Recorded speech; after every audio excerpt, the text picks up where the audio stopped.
6 முறை மது வாங்கி குடிச்சிருக்காங்க. 6 லார்ஜ்னா நம்ம ஊர்ல குப்புசாமி முனிசாமி குடிக்கிற குவார்டர்ல 3 குவார்டர். ஒரு நடிகை எப்படிங்க இருப்பாங்க? நடிகை தான் அப்படி இருப்பாங்க. அந்த நடிகை தள்ளாடி போதையில நடந்து போவதை பலமுறை நான் பார்த்தேன். இதெல்லாம் அறுவை சிகிச்சையில் கத்தை என்பது வரலாறு, ரோபோட்டிக் சர்ஜரி என்பது இன்றைய கூறு. தங்கம் புற்றுநோய் சிகிச்சை மையம், நாமக்கல் மற்றும் கான்பூர். வணக்கம். வணக்கம் சார், இன்னைக்கு பரபரப்பா பேசப்பட்டிருக்கிற ஒரு விஷயம் என்னன்னு பாத்தீங்கன்னா, கும்கி, சுந்தரபாண்டியன் போன்ற படங்களை நடிச்சு மக்களோட மனதை கவர்ந்து இழுத்தவங்க தான் லட்சுமி மேனன் அவர்கள். இப்போ அவங்க எர்ணாகுளத்துல ஒரு பார்ல போய் ஒரு பிரச்சனை ஆகி இப்போ சர்ச்சைக்குரிய விஷயத்த மாட்டிட்டு இருக்காங்க. இப்போ தலைமுறை வர இருக்காங்கன்னு சொல்லிட்டு இருக்காங்க. அது என்னங்க ஐயா? இல்லை, அவங்க ஒரு நட்சத்திர விடுதியில் உள்ள ஒரு மதுபான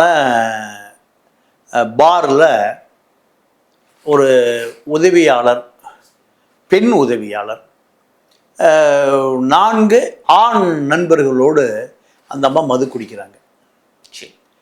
அதே பாரில் ஒரு ஐடியில் வேலை பார்க்கிற ஒரு வசதி படைத்த ஒரு இளைஞனும் மது குடிக்கிறார்.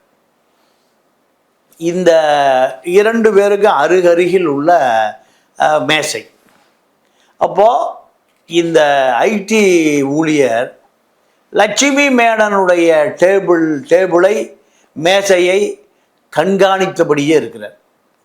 அவருக்கு லட்சுமி மேனன் மீது ஒரு ஈர்ப்பு, ஒரு நடிகை, அது இயல்பு எல்லாத்துக்கும் வரக்கூடிய ஈர்ப்பு தான். அப்போ லட்சுமி மேனன் அந்த ஆண்களுக்கு இணையாக நீங்கள் 6 முறை மது வாங்கி குடிச்சிருக்காங்க. 6 முறை. அதாவது பாரில் ஒரு லார்ஜ், ஒரு ஸ்மால். ஸ்மால்னா 45 மில்லி, லார்ஜ்னா 90 மில்லி. இல்லை, இவ்வளோ அக்யூரேட்டாக சொல்கிறாருன்னா நண்பர்கள் சொன்னதை நான் தெரிஞ்சுக்கிறேன். நான் போய் பாரில் டெஸ்ட் எல்லாம் பண்ணலை, சரியா? அப்போது இதை 6 முறை வாங்கி குடிச்சதில் 6 லார்ஜ். 6 லார்ஜ்னா நம்ம ஊரில் குப்புசாமி முனிசாமி குடிக்கிற குவார்டரில் 3 குவார்டர். இதை பார்த்து அதிர்ச்சி அடைந்த அந்த ஐடி இளைஞன் நீங்கள் என்ன சொல்லியிருக்கிறா, அந்த பார் சப்ளை பண்ணுவார்ல, சப்ளையாளர்கிட்ட கேட்டிருக்காரு, இந்த நடிகை இந்த அம்மா என்ன இவ்வளவு சரக்கு அடிக்குது அப்படின்னு. இதை அவன் வளமையாக வருவாங்க, எப்பவுமே ஒரு 6-8 லார்ஜ் சாப்பிடுவாங்க. யார் சொல்லியிருக்கா? அந்த பாரில் இருக்கிற சர்வன்ட் சொல்லியிருக்கிறான். அப்போ அந்த அம்மா பார்த்துருக்கு, நம்மளை காமிச்சு பேசுகிறாங்களே, இங்கே வாடா. யார? அந்த சர்வெண்ட்டை. என்ன அவன் என்ன கேட்குறான்? இல்லை, எவ்வளோமா நீங்கள் ரெகுலராக வருவீங்களா? எவ்வளோ லார்ஜ் சாப்பிடுவீங்க? இப்போ 6 லார்ஜ் சாப்பிட்ருக்கீங்க, இன்னும் சாப்பிடுவீங்களா? இப்படி கேட்டாருமா. அவன் எதுக்கு என்ன கேட்குறான், என்ன எதுக்கு அவன் ஃபாலோ பண்ணுறான்? அவன் வேறு டேபிளே உட்கார சொல்லு, எனக்கு அருகில் இருக்கிற மேசையில் உட்கார மாட்டான்னு சொல்லு. அவனை நான் போக முடியாது, இது எனக்கான உரிமை, நானே நீங்கள் கொடுக்குற அதே ரூபாய் நோட்டுக்களை நானும் கொடுக்குறேன். இந்த அம்மாவோடு இருக்கிற ஒரு 3-4 உதவியாளர்கள் அவனை வேறு டேபிள் போட, எனக்கு அவனை பார்த்தா பிடிக்கல, அடித்ததெல்லாம் இறங்கிருச்சு, அவனை வேறு டேபிள் போக சொல்லு. உடனே பெரிய பார்கள் எல்லாம் பவுன்சர் இருப்பான், நம்ம விஜய்க்கு சீமானுக்குலாம் இருக்கிறதை போல் பாரில் இருப்பான், தடி ஆளுங்க இருப்பான். குடிச்சிட்டு ரகலை பண்ணிங்கன்னா அப்படியே தூக்கி வெளியே வீசிடுவான். விஜய் டிவிக்கு மாநாட்டில் பண்ண மாதிரி. அப்போது அவனை தூக்கி வெளியே வீசுங்கிறாங்க. இல்லைம்மா, அவரும் இங்கே ரெகுலர் கஸ்டமர், அவரு இங்கே வாடிக்கையாளர், நீங்கள் வாடிக்கையாளர் கூட அவரும் வாடிக்கையாளர். இல்லை, நான் அவனை பார்த்துக்கிறேன். அப்போது பாரில் சண்டை முடிந்து வெளியே வர்றாங்க. வெளியே அவன் கார் எடுக்கிறான். காரை போய் இந்த மாதிரி தடுக்குது, மறிக்குது. இவனை நம்ம காரில் கடத்துக்கடா. நடிகை சொன்னால் செய்வதற்கு 5 பேர் இருக்கான். அதுவும் கார் முன்னாடி போய் ஊன் கத்துற அந்த மது போதை உச்சத்தில். ஆமாம், ஒரு நடிகை பண்ணக்கூடிய வேலையை செய்யலாம். நடிகை தாங்க பண்ணுவாங்க. அப்போ குடும்ப பெண்ணா பண்ணுவாங்க. ஆனால் படத்தில் மட்டும் ஹோம்லிக்கெல்லாம் இருக்காங்களே. இல்லை, அது நீங்கள் எனக்கு தெரிஞ்ச ஒரு ஒல்லி பிச்சா நடிகை ஒரு ஃபுல் பாட்டில் அடிக்கணும்னு சொல்லியிருப்பாங்க. அந்த பார்த்தா குழந்தை நட்சத்திரமாக இருக்கும், அது பேசுகிறத குழந்தை மாதிரி தான் பேசும். நான் ஒரு 20-25 வருடங்களுக்கு முன்பு பல நட்சத்திர ஹோட்டலில் ப்ரெஸ் மீட் நடக்கும் போவேன். பல நண்பர்களோடு, நம்ம பத்திரிகையாளர் நண்பர்களோடு ப்ரெஸ் மீட்டுக்கு போகிறது தான். அப்போ 5 நட்சத்திர ஹோட்டலில் பெரிய பெரிய ஏற்றுமதியாளர்கள்லாம் அங்கே தான் ப்ரெஸ் மீட் நடத்துவான். நான் சொல்வது ஒரு 2000 வாக்கில் பல நடிகைகள் தள்ளாடி தள்ளாடி அரசியல் புகழ்பெற்ற நடிகைகள்லாம் நீங்கள் கேட்டீங்கல்ல, இந்த கேள்விக்கு தான் பதில். ஒரு நடிகை எப்படிங்க இருப்பாங்க? நடிகை தான் அப்படி இருப்பாங்க. நான் சொல்லுகிற நடிகை இன்னைக்கு ஒரு பெரிய கட்சியில் இருந்தாங்க, அதுக்கு முந்தி காங்கிரஸில் இருந்தாங்க, அதுக்கு முந்தி திமுகவில் இருந்தாங்க. அந்த நடிகை தள்ளாடி போதையில் நடந்து போவதை பலமுறை நான் பார்த்தேன். இதெல்லாம் தான் நடிகைகள்.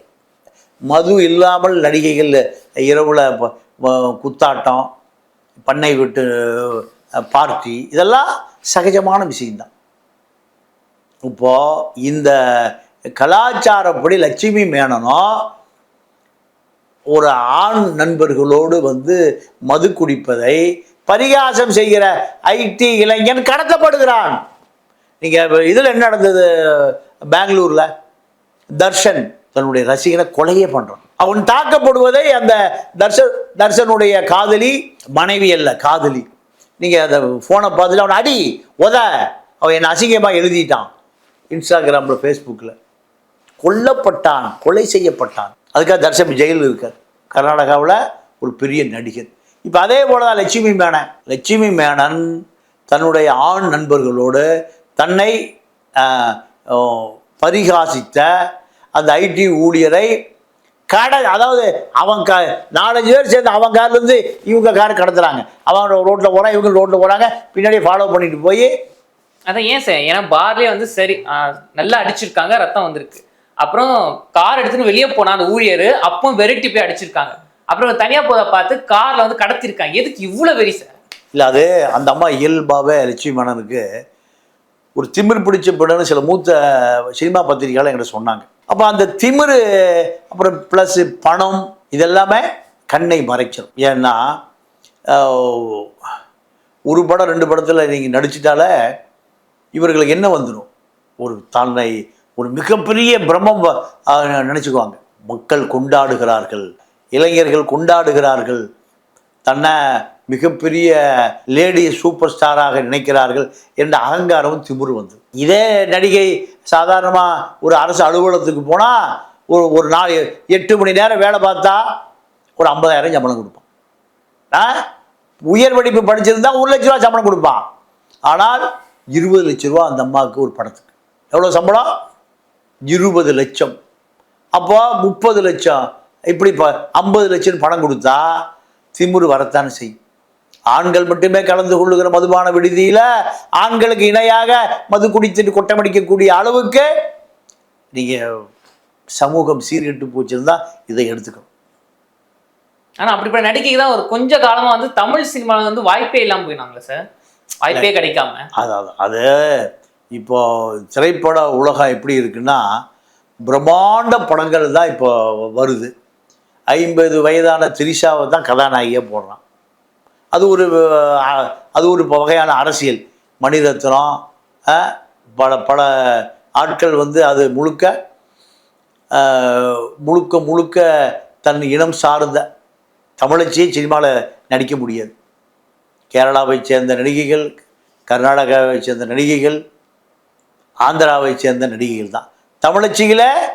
தமிழ் திரையுலகத்தில் பாடகியும் இல்லை, நடிகைகளும் இல்லை, நடிகர்களும் இல்லை, கதை வசன கர்த்தாக்களும் இல்லை. ஜெயமோகன் எங்க கேரளாவிலேருந்து இங்கே எழுதுகிறான் கதை வசன. சுஜாதா இருந்தார். அதே போல் நம்ம சங்கர் படத்துக்கு, அட்லி படத்துக்கு, குட்லி படத்துக்கெல்லாம் கேரளாவை சேர்ந்த ஜெயமோகன் தான் கதை வசனம். அன்புமணி மகனுக்கு ஒரு படம் எடுப்பதற்கு நீங்கள் 40 லட்ச ரூபா கொடுத்து, யார் அன்புமணி ஐயா ராமதாஸ் மகன் அன்புமணி ஒரு படம் தன்னை பற்றி எடுப்பதற்காக கதை ஸ்கிரிப்ட் எழுதுறதுக்கு 40 லட்ச ரூபா கொடுத்துருக்காரு. யாருக்கு? ஜெயமோகனுக்கு. அப்போது இவர்கள் தான் இந்த தமிழ் திரையுலகத்தை ஆக்கிரமித்திருக்கிறார்கள். தமிழச்சி ஒரு ஆள் இல்லை. இளையராஜா, பாரதி ராஜாவே தமிழச்சிக்கு வாய்ப்பே கொடுக்க மாட்டாங்க. அதனால தான் பல லட்சுமி மேனன்கள் தமிழ்நாட்டில் தமிழர் தலையில் மிளகா அரைக்கிறது. ஐயா, இப்போ இந்த லட்சுமி மேனன் அவர்களை பற்றி ஒரு தகவல் வெளியே வந்திருக்கு. என்னன்னு பார்த்தீங்கன்னா, அந்த அவங்க நண்பர்களும் சேர்ந்து அந்த ஊழியர் தாக்குனாங்க பார்த்தீங்களா, அதில் ஒருத்தர் பேர் வந்து மிதுன் மோகன். அவர் வந்து ஒரு கூலிப்படையை சேர்ந்தவர், அவர் லிங்க் உள்ளவர். ஆனா அப்படிப்பட்டவங்களோட இப்படி ஒரு நடிகைக்கு வந்து லிங்க் கிடைச்சிருக்கு அப்படின்னு கேள்வி வந்து எழுந்துட்டு இருக்கீங்க.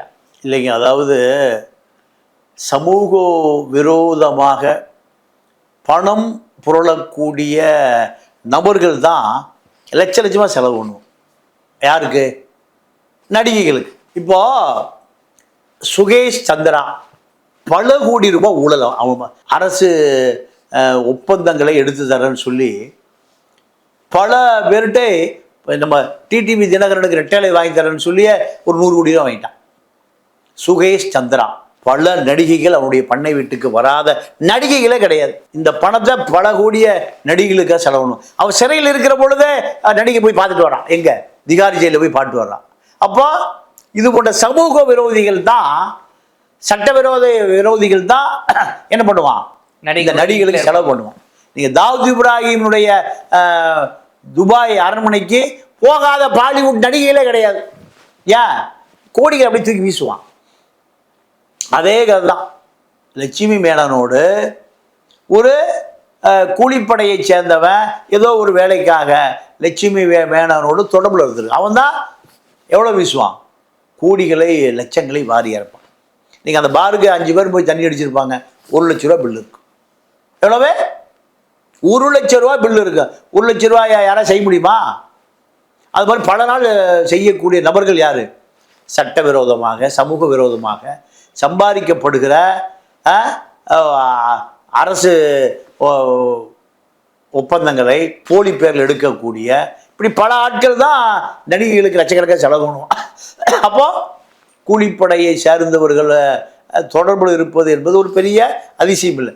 சுகேஷ் சந்திராவுக்கு அண்டர் கிரவுண்டு அத்தனை தாதாக்களையும் தெரியும். பாலிவுட்டில் இருக்கக்கூடிய மிகப்பெரிய நடிகைகள் அவனுக்கு தோழிகள். அப்போ அதே தான் லட்சுமி மேனம் கதையும். ஓகே சார், இந்த பிரச்சனையில வந்து 4 பேர் சம்மந்தப்படுது, 3 பேர் மாட்டிக்கிட்டாங்க. இவங்க மட்டும் தலைமறைவா இருக்காங்க, போலீஸ் தேடுது அப்படின்னு சொல்றாங்களே சார். இல்லை, போலீஸே நீங்கள் முன்ஜாமீன் வாங்கிருங்க, நாங்கள் பின்னாடி பிடிச்சிக்கிறோம், போலீஸே சொல்லியிருக்காங்க. ஆமாம், பல இடங்கள் அப்படி தான் நடக்கும். ஏன்னா நடிகைக்கு பல அரசியல் மட்ட தொடர்பு இருக்கும், அரசியலில் பல தொடர்பு இருக்கும். அந்த தொடர்புகளின் மூலம் அவர் பாதுகாக்கப்படுகிறார். இதுதான் நம்ம நாட்டில் ஒரு சாதாரண விஷயம். ஓகே சார், இப்போ இந்த கேஸில் வந்து இவங்க வந்து அரெஸ்ட் பண்ணுவாங்களா, இந்த கேஸ் அப்படியே இல்லை, முன்ஜாமீன் வாங்கிட்டாங்களே, முன்ஜாமீன் வாங்கியாச்சு. நீதிமன்றத்தில் சரணடைஞ்சா 2 நபர் ஜாமீன் அப்படியே வெளியே வந்துடலாம், அவ்வளோதான். வழக்கு சாட்சிகள் கலைக்கப்படும். வழக்கில் நடிகை இல்லை, எவ்வளோ வேணால் இன்ஃப்ளூயன்ஸ் பண்ணுவாங்க. அதிகார மட்டம் இருக்கும், அரசியல் மட்டம் இருக்கும், பல செல்வாக்கு இருக்கும். அப்போ இங்கே நடிகைக்கு ஒரு சட்டம், சாமானிய மக்களுக்கு ஒரு சட்டம். அதுதான். நீங்கள் அம்பிகா, ராதா, சரசம்மா 3 பேரும் எம்ஜிஆர்கிட்ட போய் காலில் உட்காந்து அழுகிறாங்க. எங்களுக்கு ஏவிஎம் ஸ்டுடியோ போல ஒரு ஸ்டுடியோ கட்டணும்னு ஆசை சேட்டா. அவர் மலையாளி, ஆனால் மலையாளி உணர்வுலாம் அவருக்கு இல்லை. இவங்க சரசம்மா, அம்பிகா, ராதா. அப்போ திருநாவுக்கரசு ஹவுசிங் போர்டு மினிஸ்டர். சரிப்பா, அவங்களுக்கு ஒரு நிலம், ஹவுசிங் போர்டு நிலம் வடசரவாக்கத்தில் 5 ஏக்கராக கொடுக்கப்பட்டது. அதுதான் ஏஆர்எஸ் கார்டன். அதுக்கு எடுத்து வீதிக்கு பேர் ஏஆர்எஸ் ஸ்ட்ரீட். அம்பிகா, ராதா, சரசம்மா ஒரு வீதியே இருக்கு. ஒரு வீதியை அவங்க வீடு இருக்கிற ராதாவுடைய வீடு இருக்கிற பகுதி. இப்போ அது அந்த அம்மா பல 1000 கோடிகளுக்கு சொந்தக்காரி. அம்பிகா ராதாவும் பல 5 நட்சத்திர ஹோட்டல் இருக்கு. அந்த வீதிக்கு பேர் ஏஆர்எஸ் ஸ்ட்ரீட்டு, அவங்க ஸ்டுடியோவுக்கு பேர் ஏஆர்எஸ் கார்டன். அப்போ அவங்க காலத்தில் மூப்பனார் தான் அந்த ஸ்டுடியோவுக்கான கட்டுமானங்கள், கம்பி, சிமெண்ட் எல்லாம் கொடுத்தாரு சொல்லுவாங்க. அப்போது அவர்கள் மீது யாராவது வழக்கு தொடுக்க முடியுமா? எம்ஜிஆரும் மூப்பனாருமே அவர்களுடைய கைக்குள்ள. அதாவது சிவாஜி சொன்னார், ராஜீவ்காந்தி பார்ப்பதற்காக காத்திருக்கார். ராஜீவ்காந்தியுடைய நம்பர் 10 ஜன்பத் ரோடு டெல்லியில். நீண்ட நேரமாகியும் இவருடைய நேரம் கடந்த பிறகு, இவர் கொடுக்கப்பட்ட அந்த 1 மணி நேரம் அப்பாயின்மெண்ட்டை கடந்த பிறகு காத்திருக்கார். மாடியில் ஏதோ பெரிய வெளிநாட்டு தூதர்கள் ஏதோ வெளிநாட்டு சம்மந்தமாக பேசிகிட்டு இருக்கானு. மேலிருந்து அம்பிகா, ராதா, சரசம்மா, மூப்பனார் 4 பேர் இறங்கி வந்தாங்களாம். சிவாஜி மேலே பார்த்தாராம்.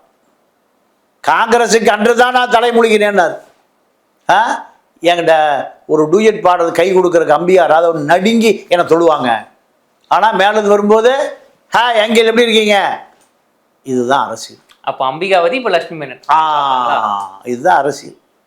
நீங்கள் ராஜீவ்காந்தி உயிரோடு இருக்கிற பொழுது விருதுநகர் இப்போ சட்டமன்றத்துக்கு சீட்டு வேணும்.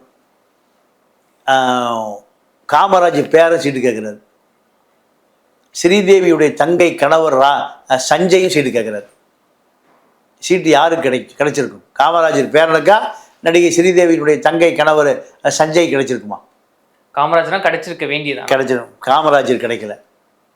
ஸ்ரீதேவி அப்போது காஷ்மீரில் சுற்றுப்பயணத்தில் இருக்கார் ராஜீவ்காந்தி.